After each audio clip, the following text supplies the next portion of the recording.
টানটান উত্তেজনার ম্যাচে জয় তুলে নিয়ে সেমিফাইনাল নিশ্চিত করল ভারত। সুপার 8-এর শেষ লড়াইয়ে ওয়েস্ট ইন্ডিজকে হারিয়ে বড় চ্যালেঞ্জ পার করল তারা। আর সেই জয়ের কেন্দ্রবিন্দুতে ছিলেন সঞ্জু স্যামসন।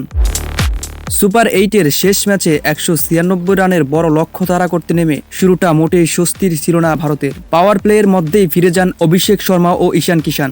কিছুটা পর সূর্যকুমার যাদবও আউট হলে চাপ বাড়ার ইঙ্গিত মিলছিল, কিন্তু অন্য প্রান্তে অটল ছিলেন স্যামসন। আক্রমণাত্মক ব্যাটিংয়ে মাত্র 26 বলেই 50 ছুঁয়ে তিনি ম্যাচের মোড় ঘুরিয়ে দেন। তৃতীয় উইকেটে সূর্যকুমারের সঙ্গে 35 বলে 58 রানের জুটি করে ভিত্তি তৈরি করেন তিনি। পরে তিলক বর্মার সাথে ছোট কিন্তু কার্যকর জুটিতে আবারও গতি বাড়ে। যদিও তিলক বর্মা ও হার্দিক পান্ডিয়ার বিদায়ের শেষ দিকে সমীকরণ কঠিন হয়ে উঠেছিল।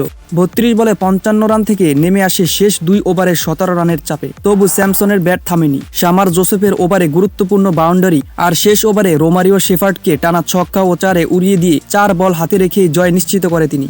12টি 4 ও 4টি ছক্কায় 50 বলে অপরাজিত 57 রানের ইনিংসটি শুধু দলকেই জেতায়নি, গড়েছেন রেকর্ডও। টি-20 বিশ্বকাপে এটি ভারতের সর্বোচ্চ রান তাড়া করে জয়ের কীর্তি। পাশাপাশি রান তাড়ায় ভারতের হয়ে বিশ্বকাপের সর্বোচ্চ ব্যক্তিগত ইনিংসের নতুন মানদণ্ডও এখন স্যামসনের নামে। পেছনে পড়েছে আগের 82 রানের রেকর্ড।